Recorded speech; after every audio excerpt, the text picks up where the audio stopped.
I could say to somebody who's a smoker, smoking's terrible for you. Is that going to change their behavior? They cognitively understand it. They heard what I said. The behavior doesn't change. But accessing the subconscious and upgrading the subconscious beliefs changes external behavior. Understood. Grace, walk us through how and why hypnotherapy works for certain work performance issues. Hypnotherapy works for any issue that stems from the subconscious. So as we discussed previously, any habit, any emotional response, or any belief.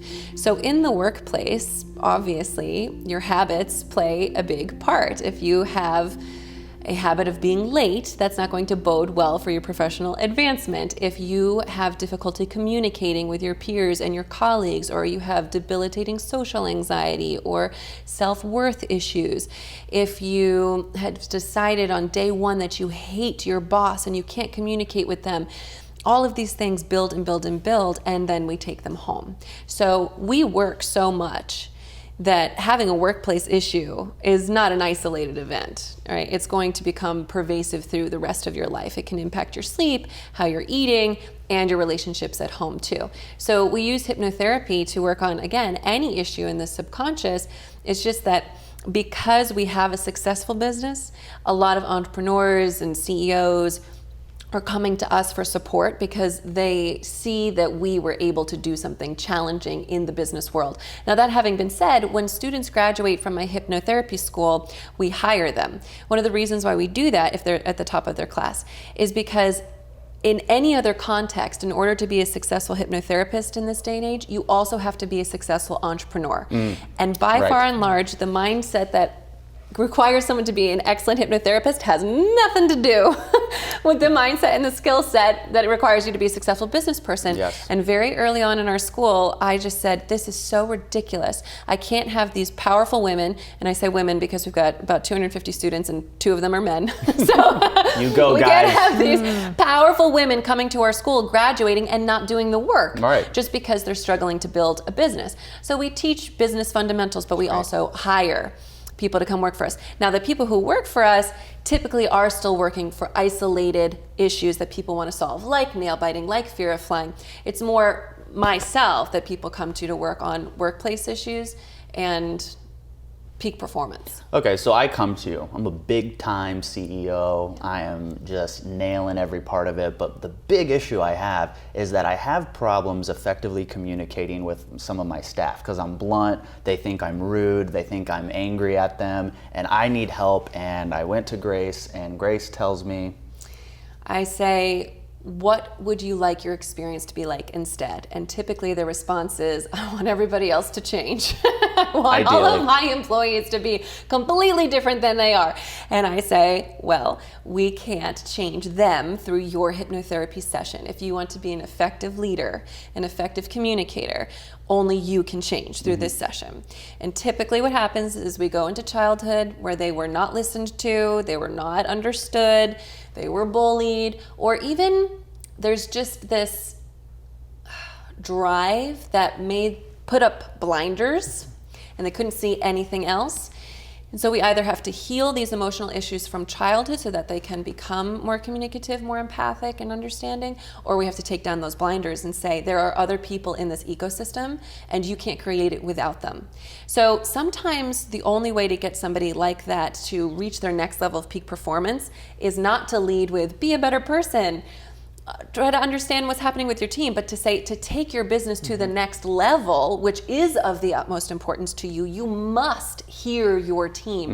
And that reward is impetus enough for behavior to change. Now, you just explained that to me, and I got it, and it made sense, but I wasn't under hypnotherapy. So why, or a hypnosis, so why the hypnosis part instead of you just telling me that? Just the conversation, in my experience, does almost nothing because the subconscious patterns exist.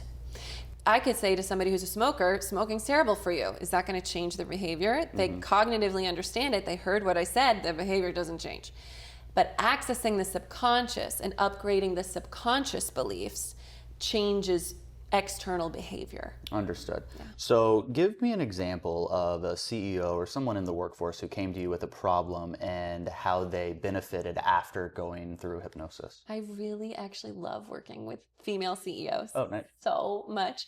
And I have quite a few of them right now. So the way that I currently operate, it's very different from my original model, but a client will come to me and we'll work together for a year.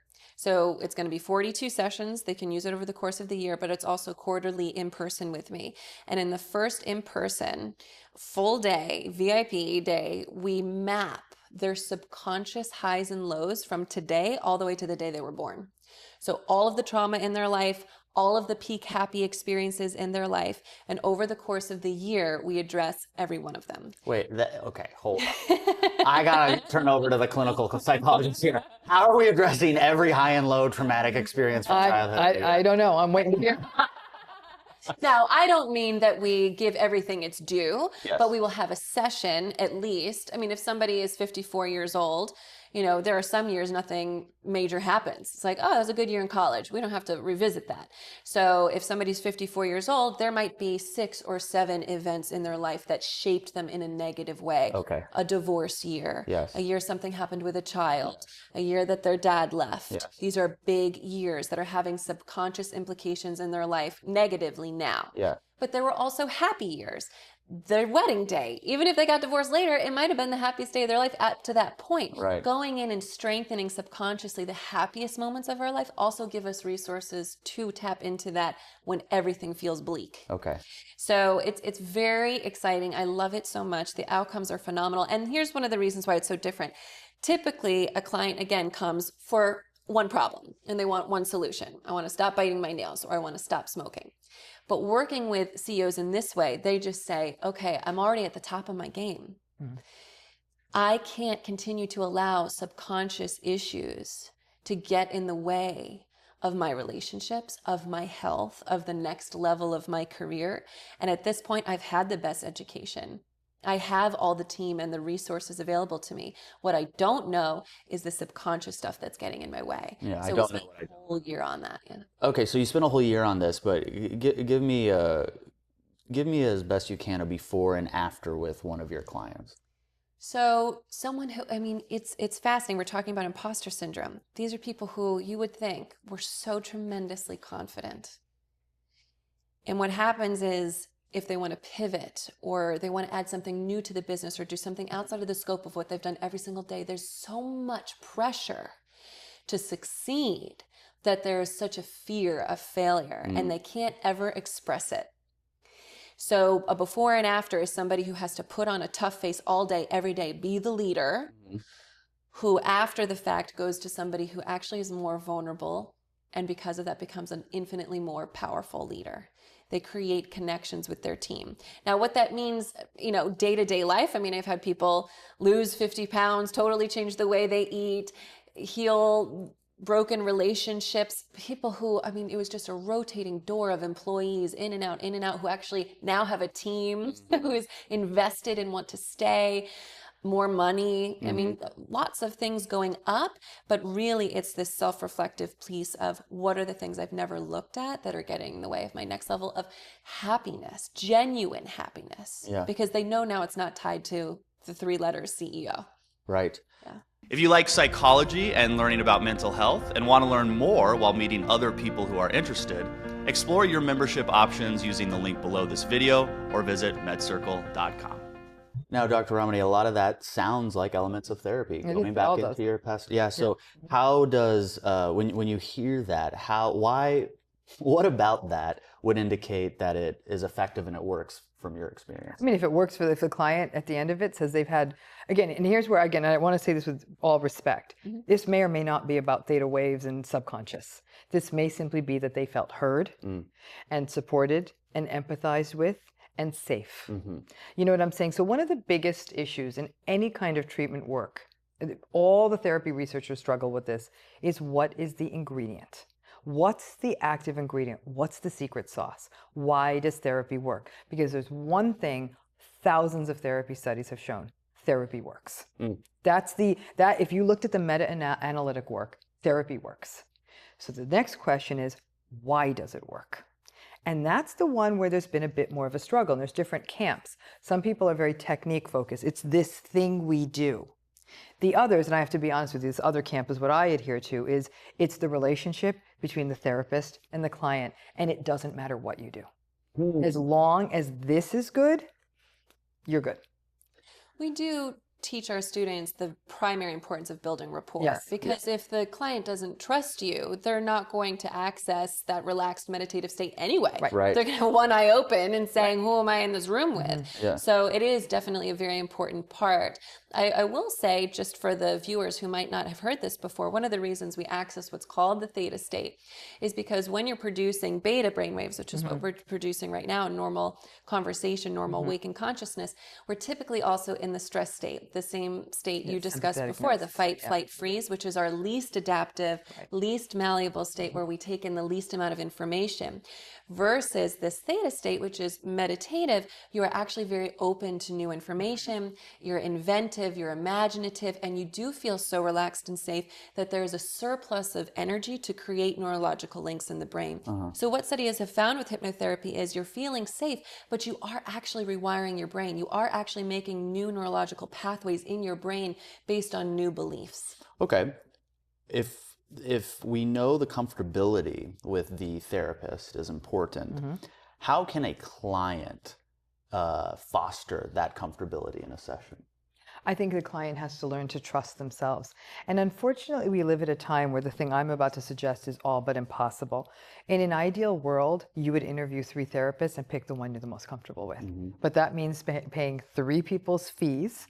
For people who have HMO coverage, you go to whoever they assign you to. So I understand that that's a luxury that's not available to people. So on the flip side is if you are assigned to someone, or you call the number out of the, that you found online or whatever, is that your responsibility, is to trust yourself enough to say, I don't like this person. This doesn't feel good to me. Maybe someone else does. And I tell people that at the intake session, I'll always say to people, this is an opportunity for me to get information. But more importantly, this is for you to decide whether or not this works. And I swear to you on all I hold sacred, you deciding that this doesn't feel right is totally okay. My feelings will absolutely not be hurt, because a lot of people will actually stay with a therapist because they don't want to hurt their feelings. I've done that. And so I'm thinking, if a therapist's feelings are hurt by you leaving, they need some help. They probably shouldn't be a therapist. Right. But I do tell them that you need to kind of look forward to this, if that makes sense. Even if it's going to be painful, even if it's going to be uncomfortable, it works when you look forward to it. Because the fact is, if you don't look forward to it, you'll magically forget your appointments. I mean, there's reasons for that therapeutic resistance. But it is that relationship becomes the core of it. And then all the other things that we curate a therapy relationship around. It has a certain amount of time. When I was like, I'm having a great time. Why don't you stick around for another couple of hours? We don't do it. It lasts as long as it lasts. It has a set time. There's rules. There's rules around it.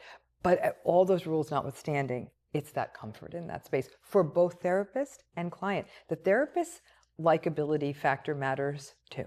Yes. How much you like the client, I mean. Yeah. Right. Have you had somebody come to your office and say, I need to do better at my job. I don't know what my problem is at my job, but I need to do better. Help me. All the time. Okay, and what does your process look like? What does better mean?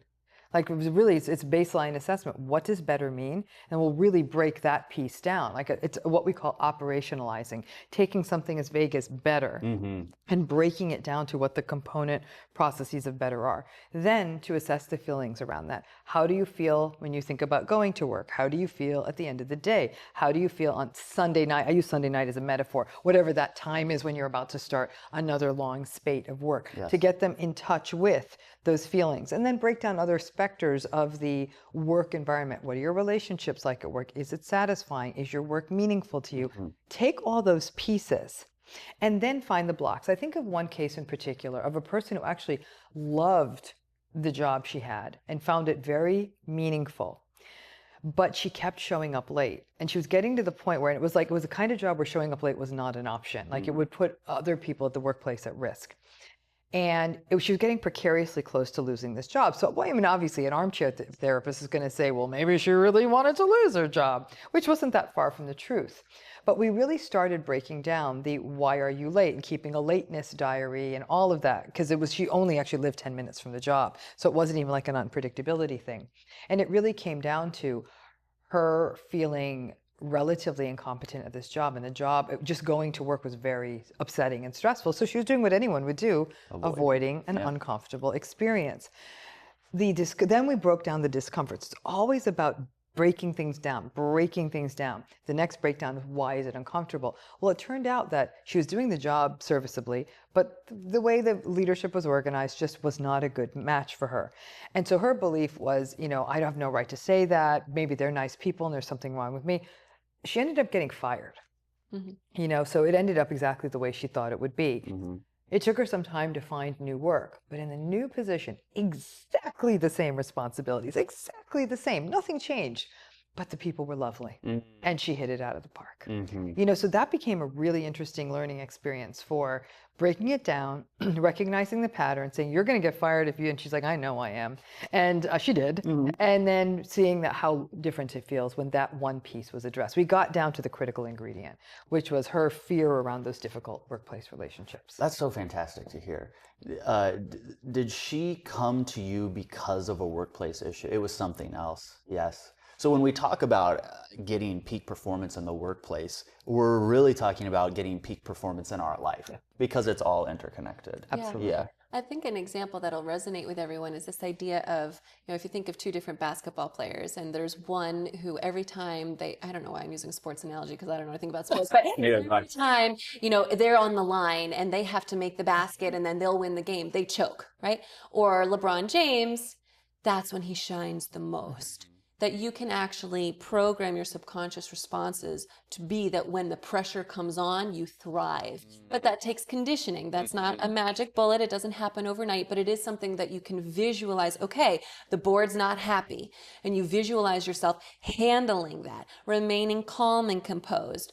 Or you don't even have to be in the position where you're addressing the board, but it's you're going for a job interview and they're going to be asking you a lot of questions and there's going to be a lot of rounds and you're going to feel scrutinized. And, if it's a place like some Silicon Valley startup, they're going to have you doing these brain exercises. If you're freaked out, it's going to negatively impact your scores.